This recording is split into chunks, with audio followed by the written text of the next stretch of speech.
په صدقې سره علاج. دا واقعه عربي هفت روزة المسلمون شایع کړې ده د هغې په شماره نمبر 181 کې، او دا به د لندن نه شایع کېده چې اوس بنده شوې ده.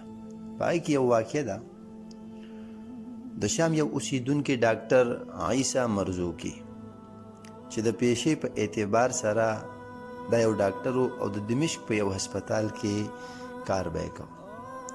یو ورځ د ده طبیعت خراب شو چې کله هسپتال ته لاړی ولته داخل شو، د چکپ په دوران کې دته پته ولګېده چې دته کینسر لګېدلی دی.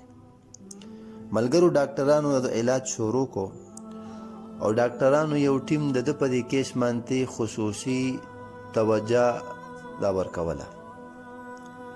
طبي ریپورټونه د ده مخې ته مرض مسلسل سیوا کېدو.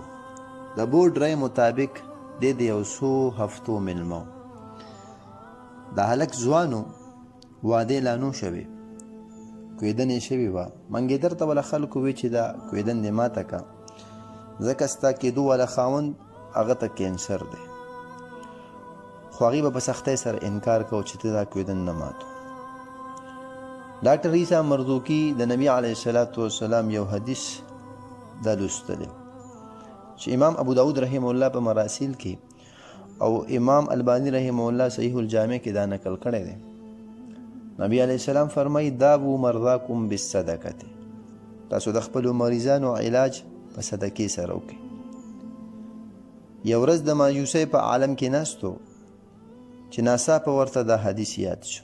د دې په الفاظو باندې غور کولو، سوچ یې کو او بیا خپل سر وخوځو چې آیا دا حدیث صحیح دی؟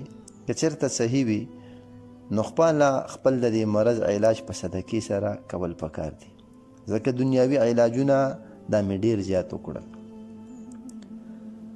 دته خپل په علاقه کې یو داسې د کور په باره کې علم و چې د هغې مشر وفات شوی او هغې ډېر په غربت کې ژوند تېره.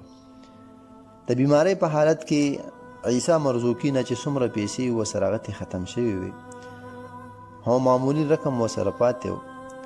د خپل دا ټول رقم راجمع کو او یو نږدې ملګري ته یې وی چې دا د پلانکي کور ته ورکه چې د هغې پې ښېګړه وشي، او هغې ته دا واقع ټوله بیان که چې دا مال تاسو له ولې درکوي، یعنی په دې صدقې په ذریعې سره یو تن خپل علاج کوي، نو تاسو ورله د شفا دعا کوئ. د نبی علیه السلام حدیث دا صحیح ثابت شو او هغه وخت په وخت باندې رو صحتمند کېدو. یو ورځ دی د ډاکټرانو بورډ وړاندې بیا پیش شو. د ده په علاج باندې چې کوم مامور ډاکټرانو هغه حیران پاتې شول چې څومره ریپورټونه راغلي هغه ټول د ده د صحتیابۍ اعلان کوي، یعنی دی بالکل مکمل صحتمند دی. کومو ډاکټرانو او بورډ چې ورته ویلو چې دی به د یو څو هفتو مېلمه دی، هغه بورډ او هغه ډاکټران وایي چې دی بالکل صحتمند دی، دته هېڅ کینسر نشته.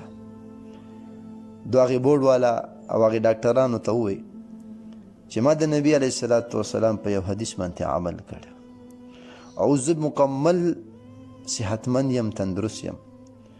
او ډاکټرانو ته یې دا ووایي چې زما په الله په تقدیر باندې یقین دی، یو داسې ذات موجود دی چې بغیر د دوای هغه هم بیمارانو ته صحت ورکوي.